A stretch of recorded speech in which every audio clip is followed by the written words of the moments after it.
Halo Dek, hal-hal apa saja yang dilarang ketika ujian UTBK SNBT besok di gelombang 1 maupun di gelombang 2? Untuk selengkapnya, simak di video kali ini. Halo Dek, Assalamualaikum warahmatullahi wabarakatuh dan salam jumpa kembali lagi di channel Sentra Kampus yang tentunya pendamping kampus impian kalian. Pada kesempatan kali ini saya akan mengupas dan membahas hal-hal apa saja yang tidak boleh atau dilarang di SNBP 2023 besok, dan ini patut menjadi warning bagi teman-teman yang menyepelekan seputar ujian UTBK SNBT. Untuk selengkapnya, simak di video ini dari awal sampai akhir agar adik-adik mendapatkan informasi secara utuh dan menyeluruh. Dan bagi adik-adik yang baru bergabung dengan channel Sentra Kampus, saya ucapkan selamat datang dan terima kasih. Dan mau like, share, dan komen, dan tentunya subscribe dan aktifkan lonceng notifikasinya agar adik-adik mendapatkan informasi seputar SNBP, SNBT, KIPK maupun informasi-informasi bermanfaat lainnya. Dan tidak lupa share video ini media sosial adik-adik di TikTok, di Instagram maupun di WhatsApp adik jika dirasa video ini bermanfaat. Oke teman-teman, pejuang kampus yang sudah mendaftar UTBK SNBT, kalian tinggal menunggu jadwal kalian ujian. Bagi yang belum mendaftar juga ini menjadi waspada, menjadi informasi tambahan untuk kalian yang nanti mengikuti UTBK SNBT 2023 entah di gelombang 1 maupun di gelombang 2. Nah, teman-teman, UTBK SNBT adalah seleksi secara nasional yang diselenggarakan oleh Kemendikbud melalui panitia SNPNB di 74 panlok atau panitia lokal yang tersebar di seluruh Indonesia. Maka tidak heran mereka punya aturan khusus, mereka punya aturan yang sangat ketat karena memang ini porsinya atau kuotanya besar di PTN tersebut. Nah teman-teman, seperti yang saya sudah sampaikan di tahun sebelumnya, ini adalah berikut beberapa berita kecurangan dari SBMPTN tahun 2022. Ada yang di Makassar dan sebagainya yang saya tampilkan di video kali ini. Tetapi ini biasanya juga tidak menimbulkan efek jera untuk di tahun 2023. Bagi teman-teman yang ingin ikut UTBK SNBT, maka ini jangan sampai kalian lakukan. Oke, yang pertama yang tidak boleh dilakukan, yang pertama adalah datang terlambat. Nah, teman-teman, yang perlu kalian lakukan adalah sebelum UTBK adalah H-1 kalian sudah tahu lokasi ujian kalian. Karena panitia lokal tidak menerima kedatangan kalian secara terlambat, teman-teman. Nah, biasanya terlambat kalau masih 5 menit, 10 menit nggak ada masalah ya. Tapi kalau sampai 30 menit, maka tidak diizinkan untuk ikut ujian.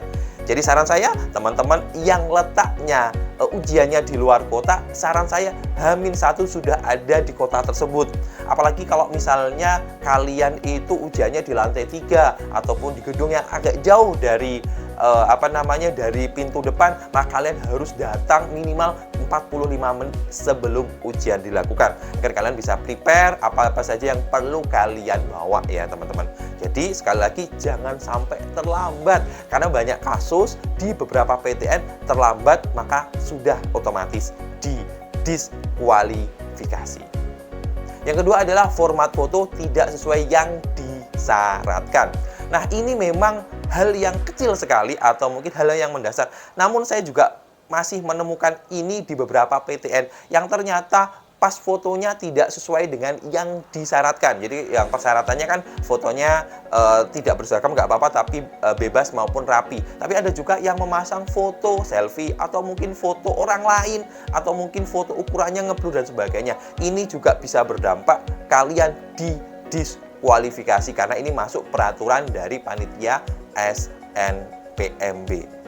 Kemudian selanjutnya adalah lupa membawa berkas. Seperti video saya sebelumnya, jangan sampai kalian tidak bawa SKL, KTP, kemudian kartu peserta UTBK SNBT dan sebagainya atau berkas-berkas yang memang disyaratkan untuk dibawa. Jangan sampai lupa, silahkan checklist, silahkan siapkan malamnya sebelumnya agar kalian tidak sampai lupa berkasnya. Kalau tidak bawa berkas, otomatis tidak boleh ikut atau masuk di ruangan.